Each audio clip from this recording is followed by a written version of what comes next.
right. So we're going to jump into our first discussion about exercise. As I mentioned a couple of times already, exercise is important.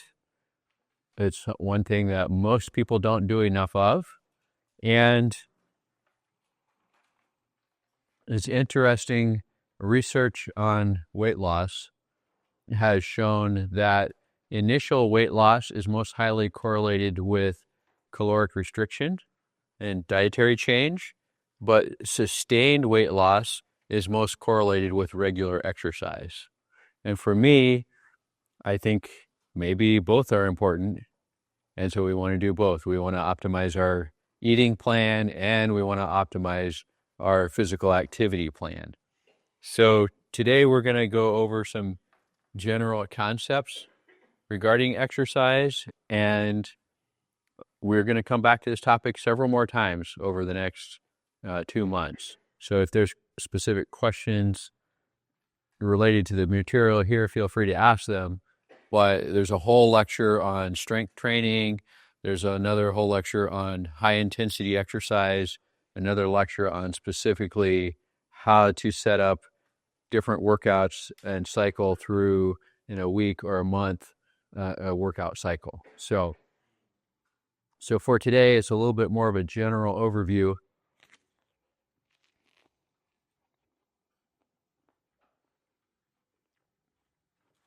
So, exercise has to do with moving our muscles. And muscle movement requires energy.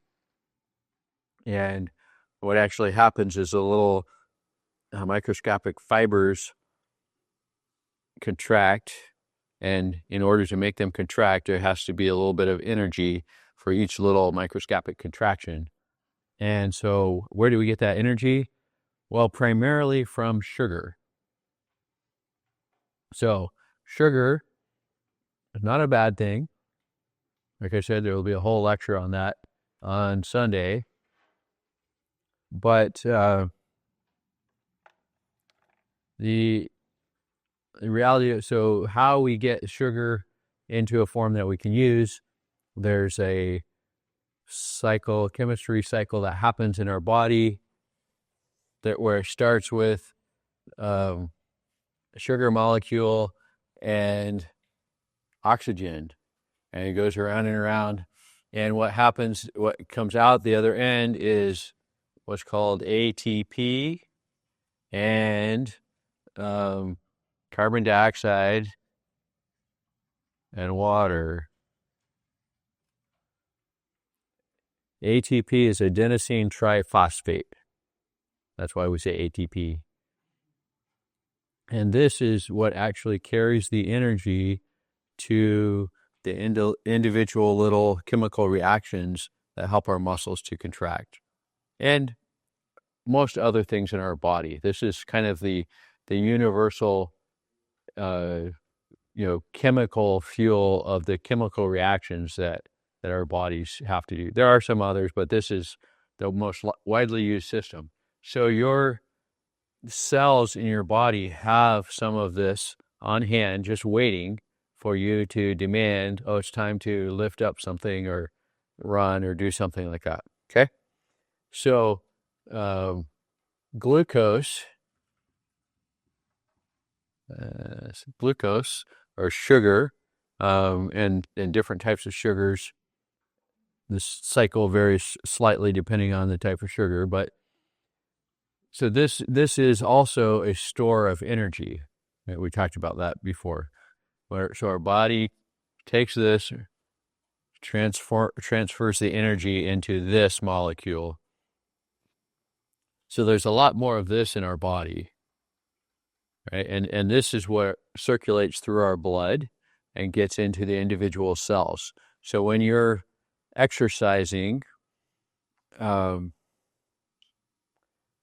the cells in your body typically have about enough ATP to last somewhere between 10 to 30 seconds, maybe a minute.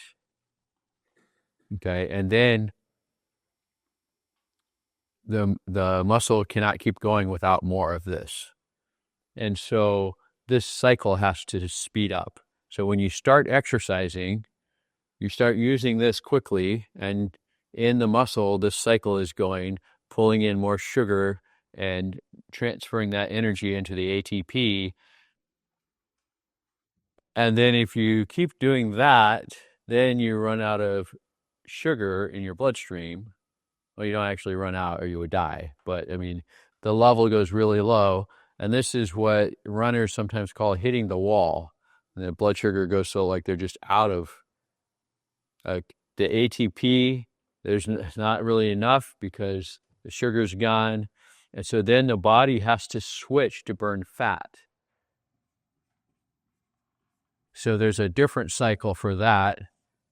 And it makes ketones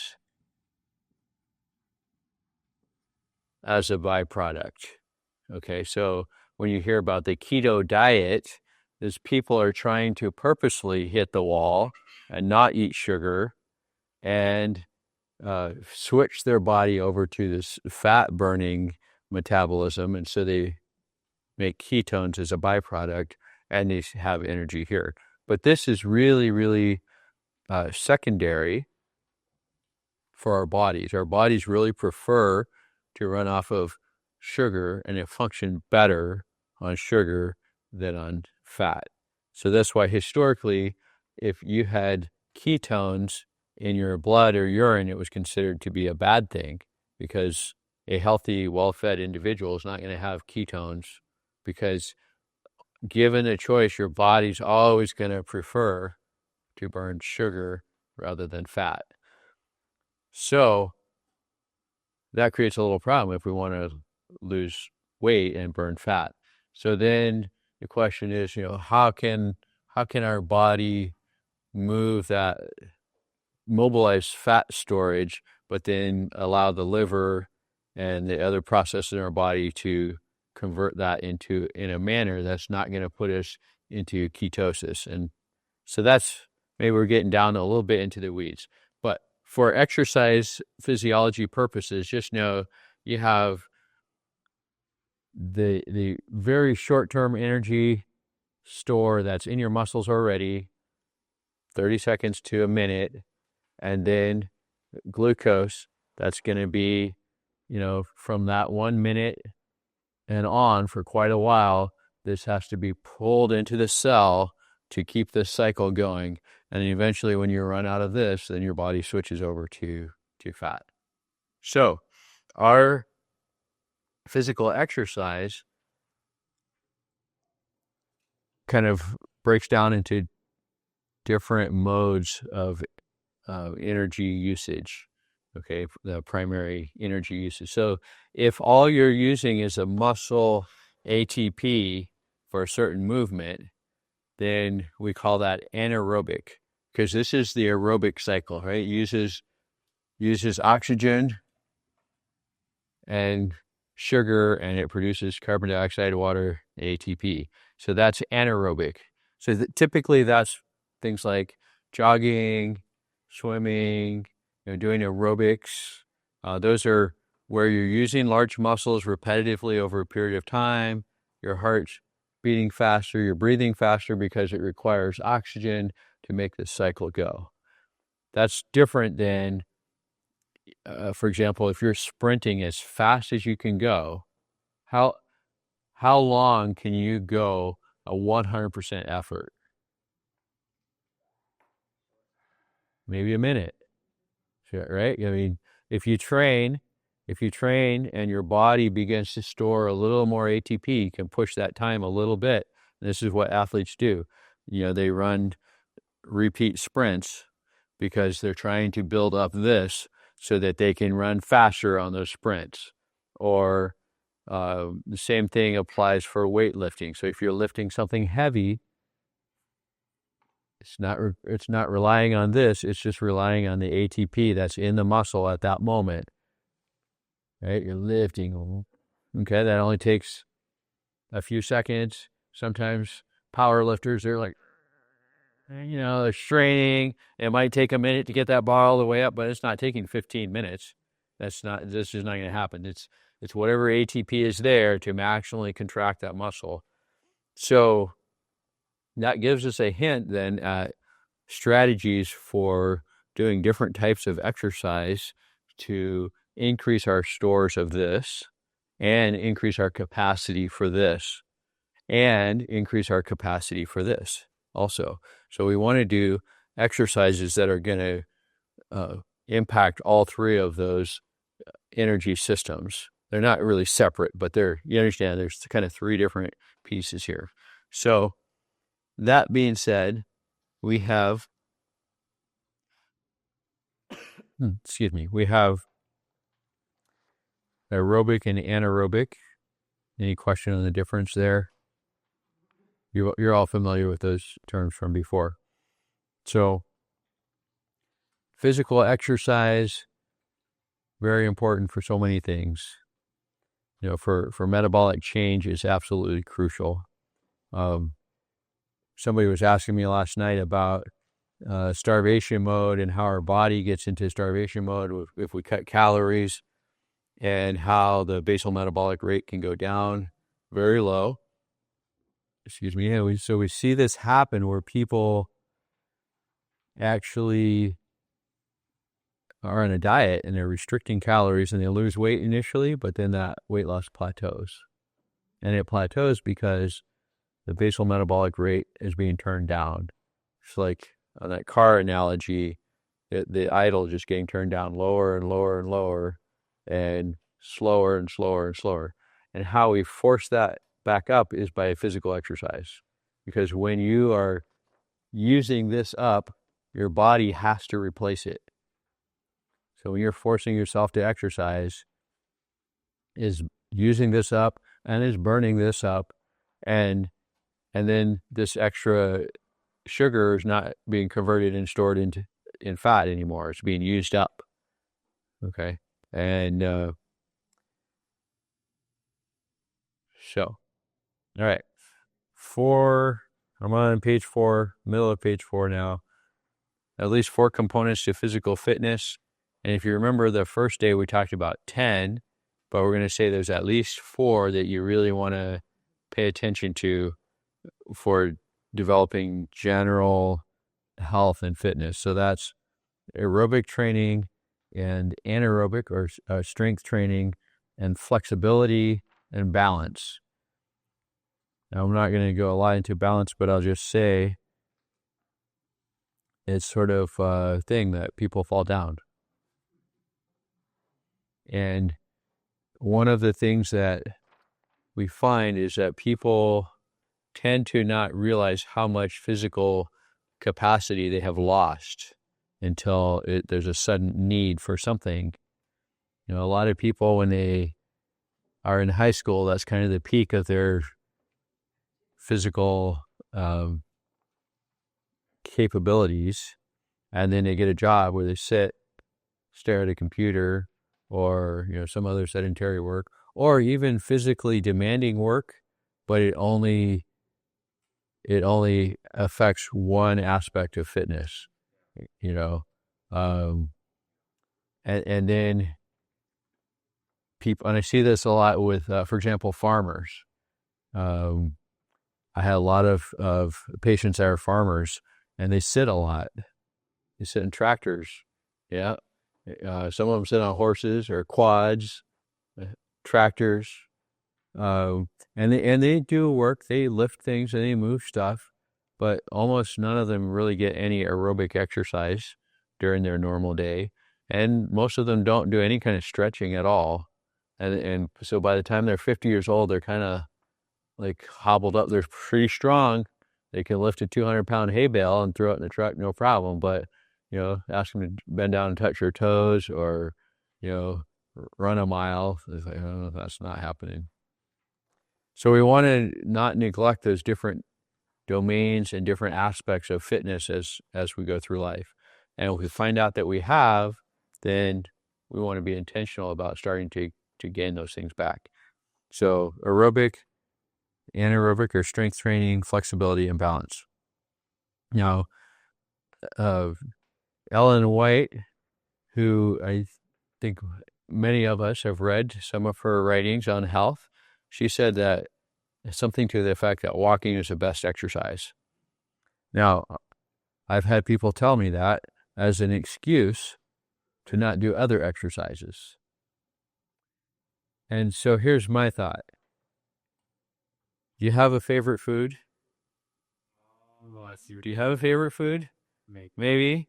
What's the best food? Like, you could pick a best food, but what's best is not to try to live off of just one food. Variety is really good. And the same thing goes for exercise. So just walking, if you had to choose just one exercise, it probably should be walking. Okay. But the reality is you don't have to choose just one exercise. And ideally, that should be like a foundation. Everybody should walk, a few miles every day, or at least most days, if you can't do it every single day. But that doesn't mean that should be the only exercise. That's just a foundation of general activity, of walking a lot. That's good for our bodies. But we also want to pay attention to higher intensity, so getting some aerobic activity and strength training and flexibility and all the other things that keep us strong and functional way into the later years of our life. Question? No, I just want to make a comment. Okay. The place in her writings where she's talks about pastors who don't get enough exercise, and it would be perfectly okay for them to relax by going out and chopping wood. Yes. Yeah, I don't know that she used the word relax exactly, but yeah. And that comment was directed toward the conference leaders who should allow the pastors time in their day to get a couple of hours of good exercise. Now, I don't know how many of you have chopped wood by hand for a couple of hours, but if you did that on a daily basis, your fitness level would be okay. If you go at it fast, like, that's a really good workout, right? You get a 10-pound sledgehammer and swing that for a while, you're getting a really good workout. At least. All right. So, bottom of page 4, aerobic exercise. So we want to start with that baseline of 10,000 steps a day. I know you've all heard it, and I'm not set on that has to be the number, but it's a pretty good target number for a minimum. Like, move. You just move more. And see, I don't know how many I got today, but it's probably not that. So I need to move more. Just get out and wander around. Like, go outside and walk around and look at stuff. Like, look at the birds. Go walk in your garden. Go walk in the woods. Walk around the field. Look at the trees and the birds and all the things, but get out and go and move. So that's kind of the baseline of activity. And then when we're talking about actually building beyond that baseline, or in cases where maybe people have lost some of their fitness and they're trying to get that back, sometimes we look at this prescription for fitness, and we use the acronym FIT, which stands for frequency, intensity, and time. So frequency, how often should you exercise? Well, I usually think that probably 6 days a week is good. 6 days a week. It's okay to take a rest day. There are some people who insist that you have to exercise every day. I don't believe that. I'm pretty clear on the Bible says that you should rest on the seventh day from all of your labors. Now, that doesn't mean you can't walk on Sabbath, right? But we're not going for a workout. We're just going for a nature walk. But on the other days, hey, we can pick up the pace a little bit and get a little bit of a workout there. So frequency, pretty much daily. Intensity, well, if you want to know if you're actually getting the optimal intensity for cardiovascular benefit, then you're going to be looking at this little calculation here: 220, subtract your age from 220, and then multiply that by 75%, and that's going to get you, or did it put 80% here? 0.8. So right in that range, 70 to 80% of your theoretical, and this is theoretical, okay? So your age, 220 minus your age is your theoretical maximal heart rate. I've found there's a wide variation in people, so that's not actually true. So my maximal heart rate is actually higher than that. But it gets you in the ballpark. And what I find is that most people think that they're exercising harder than they are. Most of us have this perception that life is more difficult and things are harder than they actually are in reality. This goes back to what we were talking about yesterday, that cognitive distortion. And I tell you, when I got this watch is when I got woken up to the fact that I have the same problem as everybody else, because this watch monitors my heart rate when I'm exercising. And I thought I was exercising good. I would go out for a jog and I'd look at this and like, I'm not in my target heart rate for moderate intensity exercise. I got to pick up the pace a little bit. I had to push myself a little bit. It's like, oh, yeah, it is kind of work to do that. But that's okay. So you might try that. If you're going out for your walk, you're picking up the pace, you want to get into that aerobic, cardiovascular workout range, check your pulse. And if you have a activity tracker of some kind, it will check for you. And so that makes it easy you don't have to stop and check. You can just look on your app. If you do stop to check, you want to typically do that for 10 seconds and then multiply. Because if you stop for a whole minute, it's going to be, your heart rate should be coming down. It might not be, but it should be coming down even as you're in your first minute of rest. Okay. Any question about heart rate and target heart rate? So you don't have to be in that target zone all the time when all of you're walking, but we do recommend getting into that zone for at least a few minutes on most days of the week. And we'll talk more later about specific intensity and how much time to spend in which zone, how often, and how to program that. And then the question, how far do we go? Well, it depends on your goals, but 3 to 5 miles, somewhere around 5 miles a day. There's a ton of research showing that that's about the optimal amount of exercise. And if you don't have time to walk 5 miles a day, you can run those 5 miles, or you can do some other vigorous exercise that is about equivalent to that much exercise. Does that make sense? Yeah. Yes, ma'am. Does it matter? Can you break it up if you don't have all the time at the same time? Yes. The question is, can you break that exercise into multiple sessions at different times of the day? Yes, you can. And in fact, especially in the beginning, when people's fitness level is low, I specifically recommend that. So, you might not be able to go jog for an hour, and that's totally fine. And maybe you shouldn't jog for an hour, but maybe you could go for a walk for 20 minutes in the morning and 20 minutes in the afternoon. And that would be a way, or maybe only 5 minutes for some people if you're not used to walking a lot. So that's an important thing I need to talk about. I think it's later on the one of the other pages, but don't overdo it. So if you haven't been walking up to this point, don't go out there and try to walk 5 miles tomorrow just because they said that's optimal, because that's not optimal to go from 0 to 5 miles overnight. So start with something. If you've already been walking, well, keep doing what you're doing, and maybe, increase the intensity a little bit or increase the distance a little bit.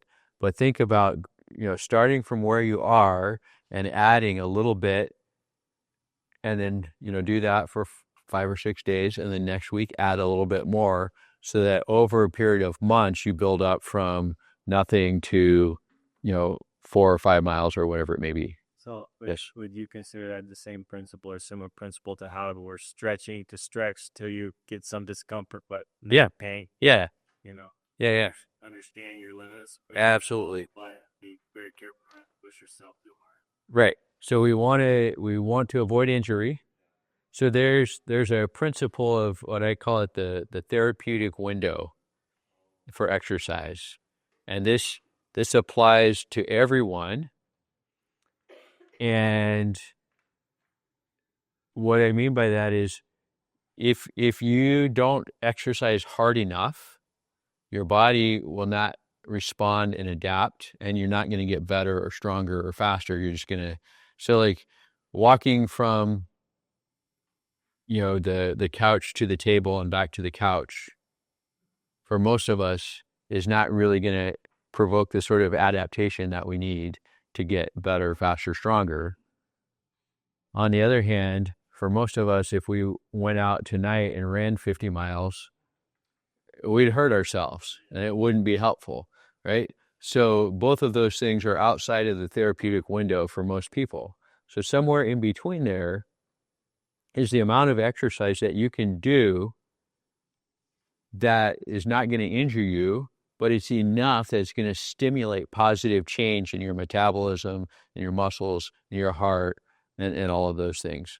And one way to find that is to start on the low side for safety purposes. We want to start with something that's too easy and then gradually make it a little harder, a little harder, a little harder. So whether that's distance or whether that's weight, if we're weightlifting, start with a weight that you can lift easily, and then gradually, little by little, add on until you start getting to where it's work, okay? So we want to go little by little and build up until we get to the point where it's difficult. And that difficulty, there's a couple different ways to gauge that.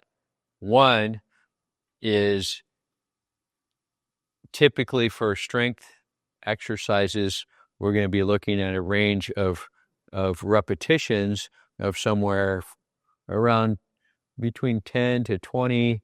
For calisthenic exercises, maybe up to 50. But generally, we're going to be looking at that 10 to 20 range. And if you can't do that particular lift for 10 times, then maybe that weight's a little too heavy for you. As you get more advanced, then that changes, and we start going down into lower rep ranges of 5 or 4. Some people even do 1, but then your risk of injury actually goes up a bit. So another way of thinking about it, and this is probably more applicable for most people here, and that is if you're going and you do the stretching routine and you do up on page 7, I have a list of calisthenic exercises to start working on. So if you go and you do your thing and then you come back tomorrow and you just can't do it, you probably did too much. So that means you need to back off, do a little bit less, and keep doing it. Find that range where you can come back tomorrow and do the same thing you did today, and keep doing that every day, and then just gently nudge on the upper side of that. And that's going to be the place, that's the zone where you want to live most of the time. Okay. And the doing the same thing every day thing, that changes also when you get a little bit more advanced. You start lifting heavier. You're not going to lift super heavy weights the same every day. You're going to start alternating days. And we'll talk about that a week from Sunday. Was that your question? Kind of my question, because I know a lot of times with bodybuilders, they live to failure, complete fatigue. Yeah. And they can't do it. Yeah. Yeah. So in those particular situations where you're doing more maximal strength, and your body's adapted to that, and you're purposely pushing yourself to the point of failure or close to failure, then you have to give those muscles a rest for a day or two and come back. So that's a little more advanced thing. So, if we're just talking about walking and doing push-ups and sit-ups and, Supermans, then you should be able to do a bunch of those every day. And if you can't, start with what you can do and then gradually, do what you can every day and start building up until you can do those every day. Until you can walk 5 miles every day, and it's not a big deal anymore. So, okay. Let me see if I can get back on my thing here. So how far do we go? In that ballpark of 5 miles or so is a general goal to look toward for general health, and also specifically for reversing disease processes like diabetes and obesity and high cholesterol. Like, trying to think, I think it's pretty routine that the people they tell to do this, the people that actually go and walk 5 miles a day, almost always end up reversing their diabetes. Usually they do other things too, like change their diet and other stuff. But that 5 miles a day is kind of a magical thing. Okay, we talked about strength already. So strength training, what we did tonight that's a strength workout. But it's kind of a strength endurance and not necessarily maximal, like see how much you can lift. It's more of a how many repetitions can you do of this, body weight exercise. Now, for people that are overweight, body weight exercises are proportionally harder than for people that are not overweight. So it seems like, oh, that's unfair. But if you think about it, the body weight exercises really are a really good gauge of that strength to weight ratio. So think of, like, for example, when's the last time you did a pull-up? And I'm not asking anybody to raise their hands here, but for a lot of people, it's going to be high school. For some people, it's never. But the reality is, if you can't do a pull-up, then that puts you at risk in all sorts of situations. What if you're walking the river or along the river and you slip and you fall in and you can't pull yourself out? Like, or there's all sorts of scenarios where the ability to pull yourself up on something could be life-saving. So anyway, calisthenics and then weightlifting. We are going to do some actual weightlifting in this class, and we'll talk more about integrating body weight exercises with lifting things. Some people are just body weight exercise, just do calisthenics. You don't need weights. Well, okay, you can make a good case for that. I also think that if you're going to work usually requires lifting some other kind of weight, whether it's rocks or shovels or picks or sledgehammer or an axe for chopping wood, or throwing freight at work or whatever it is. So actual functional work usually requires moving some weight outside of your body. So I like to do both. I like body weight exercise, that's me controlling my body in space and moving all sorts of ways, and moving heavy objects in a functional way. So just this summer I built walls for my basement with 8-inch blocks, and those things weigh almost 35 pounds. So taking a 35-pound block and putting it up over the rebar and setting it down and doing that all day long, you get a little bit of a workout. Okay, flexibility we've talked about, balance. I'm not going to go into a lot of detail about that, but start thinking about, kids play and they run and jump, and every kid that when they come up to a street, what do? They want to walk right on the little curb instead of walking on the sidewalk. I do that too because I'm kind of a little kid. So the more you do stuff like that, then the longer you keep your ability to do stuff like that. All right. So how do we start? We already talked about that. Start with a few minutes a day, gradually add week by week, little by little, and build yourself up. It might take months. And you see, Laurel is not here tonight. So she announced publicly here in the class last year, one of her goals is to do a pull-up. And I don't know where she's at with that right now. I was going to ask her, but she's made a lot of progress in the last year. This last year, if she's going to do anything, the last I knew, she had a little contraption rigged up at work where she was doing like partial pull-ups, which is awesome. And we'll cover how to do that later. So how you start with just doing the exercises that we're doing in here. Now, if some of you are already working out, you're going to the gym and doing other stuff. So I'm not telling you stop doing that stuff, but you're gonna, as we go along, you'll notice little gaps probably in what you're already doing. So start thinking about filling in those gaps and continuing to nudge the intensity and all of that. But if you're not already doing that, then just add the things as we go along in this class little by little and build up as we go. Outdoor exercise is the best. I'm on page 6 now.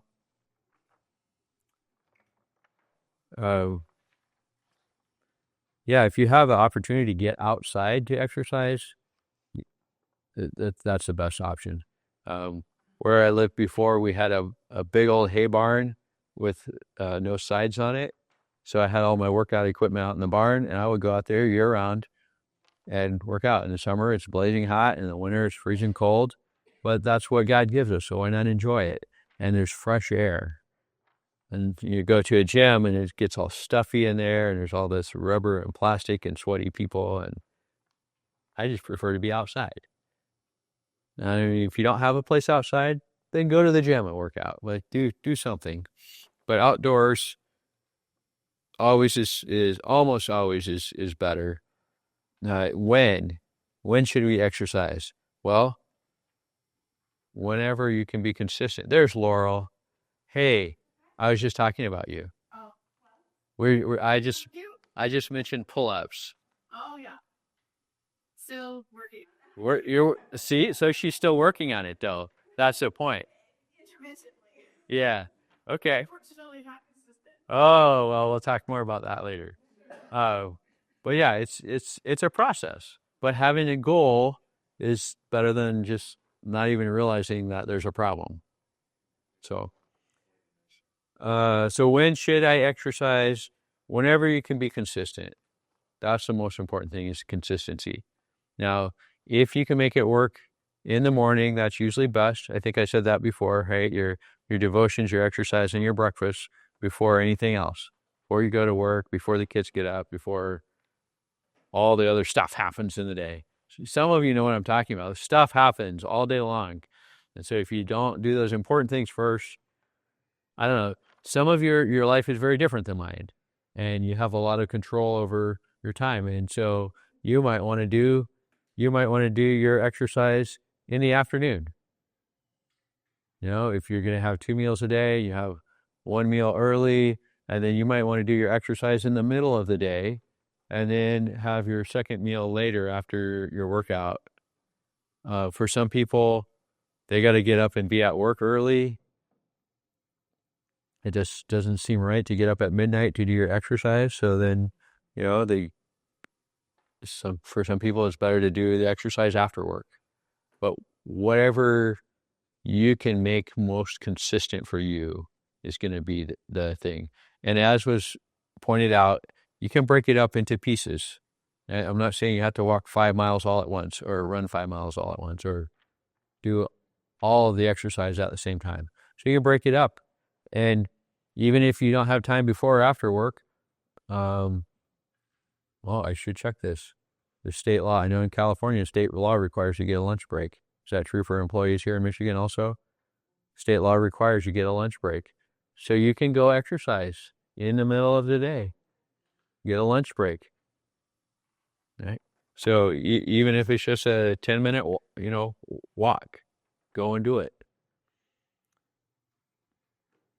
So we talked already about the different types of exercise, and when we're looking at workouts specifically, we're going to be talking about 4 kinds of workouts. This is the middle of page 6 right here. So traditional aerobic, which is that, walking for 5 miles or jogging, kind of long, slow, like distance work. Then we have our just strength workouts. So that's lifting heavy things or doing those body weight exercises, strength, power, that sort of thing. Then we have interval training, which we'll have a whole lecture about how to structure interval training. So intervals would be, for example, with walking, you could say, I'm going to walk as fast as I possibly can for 1 minute, and then I'm going to stroll for a minute and catch my breath and do those intervals for 20 minutes. Okay. And you set your little timer. Every time the timer beeps, you change pace. You speed up or you slow down. And that could be an interval workout. And then we have what we did last night, which was you have a certain amount of work to do it as fast as you can. This sets and rounds of a certain set of exercises, and see how fast you can get that done. And then the next time you come back, see if you can beat your time. So you're just pushing yourself a little bit more each time. And, if your technique gets better, if you get stronger, you get faster, then that's all good. Okay. Those last two, the interval training and the rounds for time, there's different ways to structure those, but those are both considered to be high intensity exercises or workouts, and they are really, really good for metabolic change. There's a lot of times where people walk a lot, they're still struggling with controlling their blood sugars and getting the metabolic change. So you get them with more higher intensity exercise, it tends to actually build muscle and speed up your metabolism at the same time. Whereas just going for a long walk isn't really going to build a whole lot of muscle. It's going to burn some sugar, but it's not really going to speed up your metabolism a lot, relatively speaking. So there's higher intensity, shorter duration exercise sessions, and these usually will last between 10 to 20 minutes. And so we'll do more of that as we go along, and I'll help you figure out how to design those types of workouts. But that's where I really see people's metabolisms change dramatically when they start doing those workouts a few times a week. And it makes a big difference. Okay, here we have ideas for exercise. And you'll notice the first one I have up there is splitting wood. Yeah, it works. It's good exercise. Move irrigation lines. I did this where I lived. I had a ranch. I had a ranchette. I mean, it was only 50 acres, but we called it the ranch. And there was a 20-acre hayfield with the irrigation line that had to be moved twice a day in the summer. And all of my neighbors had quads, so they would drive. Anybody here ever moved irrigation lines? Two of you know what I'm talking about. Okay, so you have a ag well, and then the pump, and it goes to these stands, and the line, the wheel line's 1/4 mile long. On one end, there's a hose. You hook it up, and so you have to go turn the pump off, let the line drain out, so you unhook it. Then you go back to the middle of the line where the mover motor is. You fire that up. The whole thing rolls to the next setting. You shut that off. Then you run back over here. You hook it up. You run back over to the well and turn it on. And then you run back to the house. So all of that, I would end up running a mile-ish, just doing my chore in the morning. My neighbors all had quads. They would ride, get off, do the same thing, but they're not getting any exercise. I did it just as fast as they did on their quads, and I got the exercise, right? So you can do practical work and actually get good exercise at the same time, depending on your living situation. Right? Did you want to say something about? Ours was all by manual. They are 30-foot, 2-inch irrigation, and you would carry one or two of those. Oh yeah. And move them to the next. Which is why somebody invented wheel lines. Yeah. Yep. So pick up rocks, dig ditches, walk, hike, run, ride bicycles, go swimming, play tennis, cross-country skiing, snowshoeing, stationary bike, and treadmill. Those last two I really don't like. I just don't like getting on a treadmill. I get bored out of my mind unless you turn at something on the TV. But I would much rather be outside. And you can even run in the dark outside. You can't. The biggest danger is watch out for stepping on skunks. How do you know that? Thank you. Yeah. But It's kind of scary because they're black and it's dark out and you don't know for sure. So it's always good to take a dog with you. So the dog gets it first. Yeah. Then you have a chance to escape. Oh, I got quite a start. Last summer, it was early morning. I was out with the dogs and I just let them run. And I turned around and I saw this thing coming toward me. I thought it was a skunk. It was actually my dog. She's black and white, but just the angle that she was and the way the light was, it looked like that white stripes on the skunk. I was like, oh, it's the dog. Okay. So I got a little extra, cardio there for a minute. All right. That was page 6. Now we're going to go to page 7. I call this the work up because, yeah, some of us, our conditioning is so bad that we don't actually have the physical capability to do a workout that's going to change significantly the metabolism. So because joint issues, because you haven't worked out for a long time, all that sort of thing. So we want to, this is just going to give you an idea of at least partially balanced program to kind of work up to. And you might think of this as eventually this would be just a warm-up, walking, stretching, walking a mile or two, doing some squats, push-ups, pull-ups, shoulder presses, crunches, and jump rope. I mean, that's a good warm-up prior to a really vigorous workout. So most of you right now, that's not a warm-up, like, oh, that's the workout. So, okay, let that be your workout, but try to keep it a little balanced and start little by little and build yourself up to it. Okay? Any questions on that? And I'll just say these numbers are not, there's no magic about these numbers. These are just numbers that I threw out there. They're kind of a ballpark of what seems like for reasonably healthy, fit people, what should be really easy to do for a warm-up. And so if you find that true, great. And if not, then, well, feel free to adjust the numbers depending on your goals.